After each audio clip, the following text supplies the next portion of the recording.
You're listening to Life with Herpes, and this is episode 59.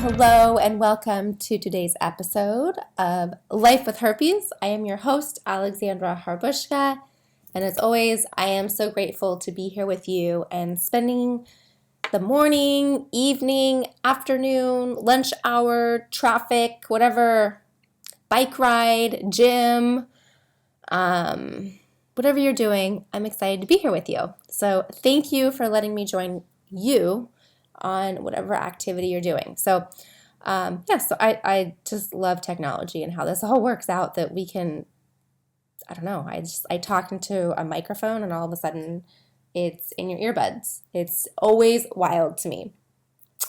So thank you. I'm glad to be here with you.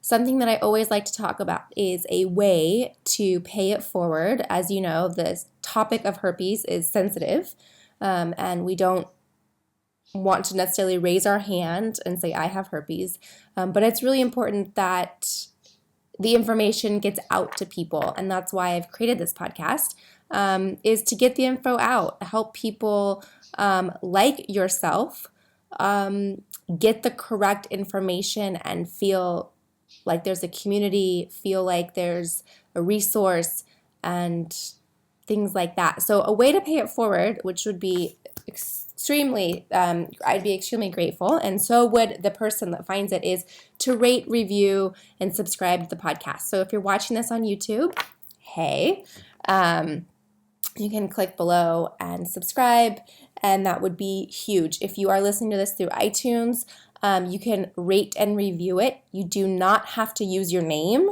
so don't worry about that. But really what happens is on the back end, the algorithms, whether it's YouTube, whether it's in iTunes, is it ranks the podcast. So it'll rank it to a higher ranking, which means more people can find the podcast, which means we can help more people. So with your help, you'll be able to be paying it forward to somebody who doesn't even know they have herpes yet, and they're going to Google and they're going to go, oh my gosh, thank you for letting me find this podcast. So just a way to pay it forward. So thank you for doing that.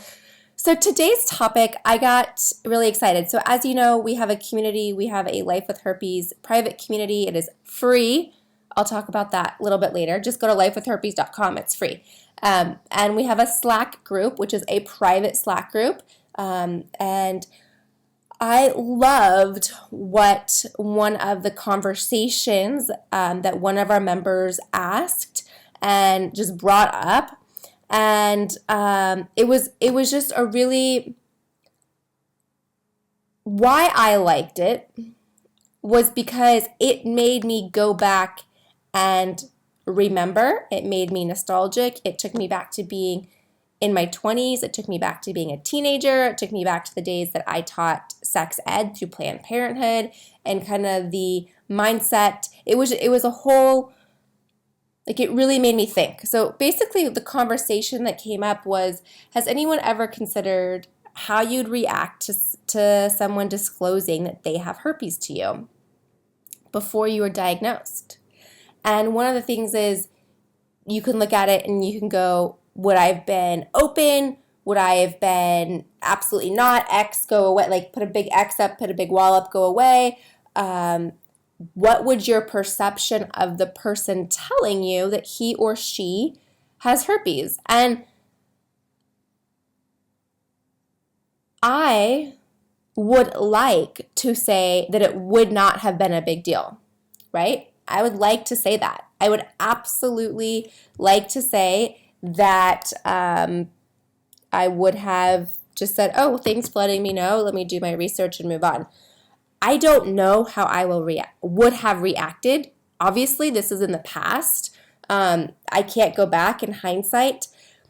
I think it depends on what age Alexandra we're talking about. You know, if this was a high school Alexandra, I would have run for the hills and thought that that person was dirty, was a slut, or slept around, promiscuous, whatever. And I think as I would have gotten older, I would have become more aware. So what I mean by that is I taught for Planned Parenthood in high school. I was a sexual health educator. I would go around to the local high schools in San Diego, and I would teach sex ed. So I was very familiar with sex ed. I was very, very familiar with herpes. I was very familiar with all the STDs and STIs. I knew the hormone cycles. I was very familiar with it.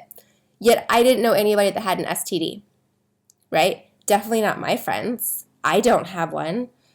My high school boyfriend, of course he wouldn't have one. So in my world, my bubble of a 16, 17, 18-year-old, nobody I knew had an STD, right? So if I were to meet somebody or somebody tell me they had an STD, I would probably feel naively, I would be like, ew, I don't want to be around you. I would probably feel that way. Again, do I want to admit this? No. Of course not, right? But as 16-year-old, 17-year-old, 18-year-old Alexandra, 19-year-old Alexandra, I probably would not be very open to someone having an STD or telling me they have an STD. I think that as obviously having an STD, having herpes, has absolutely changed my view of herpes. And when I do the coaching, and I talk to you and I talk to other members in the group, I definitely am very blunt about it, and blunt about the idea that so many people have herpes. So many people have STDs. But I think the younger you are, you never think it'll be you. Life hasn't hit you yet, right? There hasn't been enough life circumstances for you to get your own perception of it. So now, obviously, that I have herpes, it's easy for me to say, oh yeah, I would have been open to it.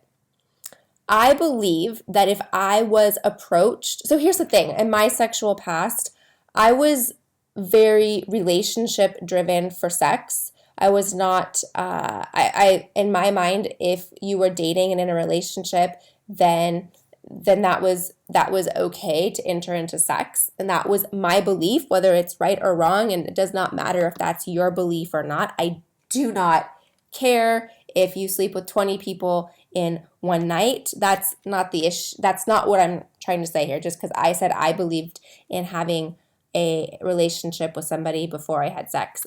Those are my personal beliefs.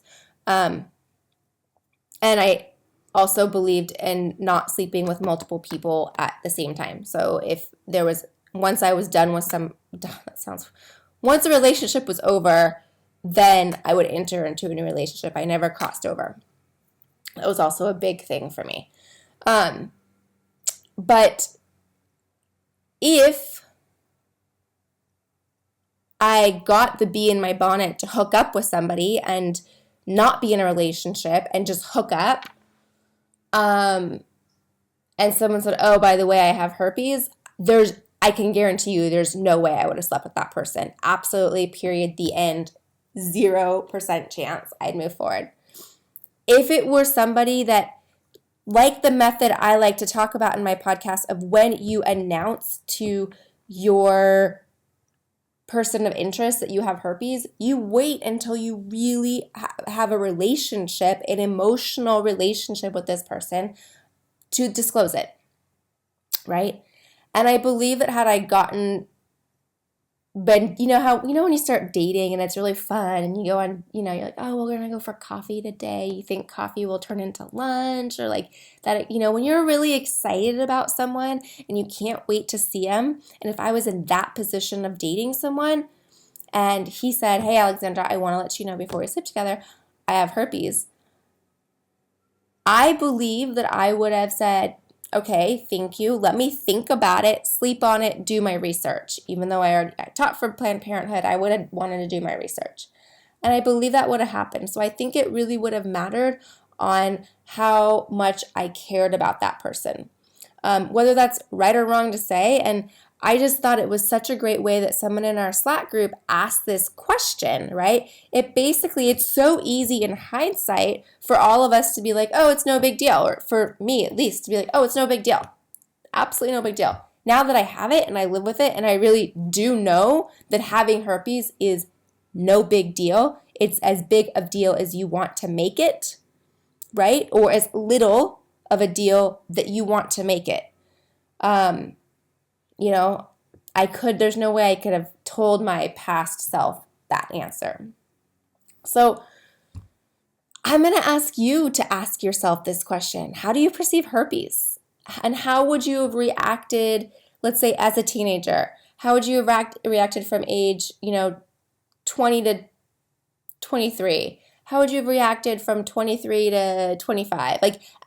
All the different phases in your life. Is it the amount of sexual partners that you have? And once you've become, sexually active and dated a lot of people, do you then have a different perception of it? Or would you still be like, absolutely not, I would have never slept with that person?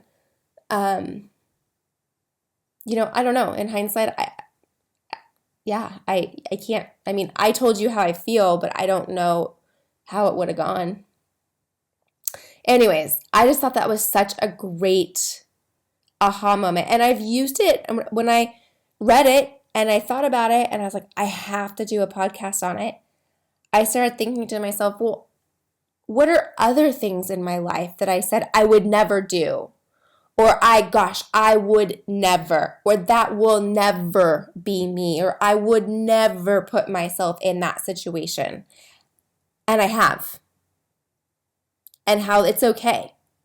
And because it might have been black and white as a teenager, as an adult, it's gray. And it's just interesting to go through life and reflect and go, wow, my 12-year-old self would have been appalled, but my 30-year-old self was okay with it. Or whatever age, my 34-year-old self or my 24-year-old self or whatever age, So just kind of think about that. Put some thought, take a little second, think about it. All right, so earlier I mentioned the Slack group and the Life with Herpes community. And I mentioned coaching, and I mentioned all sorts of stuff. So I just want to do a quick little breakdown and rundown of what that is. If you are not a member of our group, I cannot wait to meet you, right? Cannot wait. Everybody's excited to meet you. It is a very warm, welcoming group. A lot of chatter going on. And conversations like this are happening. And people are answering. And it's been really heartfelt. So go to lifewithherpes.com, join the community. It's free. You get to join the Slack group. You get to join all that. Also, I mentioned coaching in this podcast as well, about being blunt and calling people out on their perceptions, and trying to alter, just get them to understand the mindset of like, okay, that's the old you, and that's a very black and white view. Let's look at the view now as a gray view. Let's look at it and let's just flip sides for a second. Put yourself on the other person's shoes. Anyways, I have so much fun coaching. I love it. Anyways, so I offer some coaching. If you are a member, you do get 50% off. So there is a coupon that you will receive when you become a member. So you got to become a free member, right? I think that's it for today. Okay, so I loved spending the time with you. Thank you for allowing me to spend the time with you. I cannot wait to see you next time. I hope you're having an awesome fall, because we're in fall, even though it's like 85 degrees in San Diego right now. I'm looking at my phone to tell you. Yeah, it's like 85 degrees. But I hope you're having an awesome day wherever it is that you are. So thank you for letting me be here with you. All right, I will talk to you soon, and have a great day. Bye.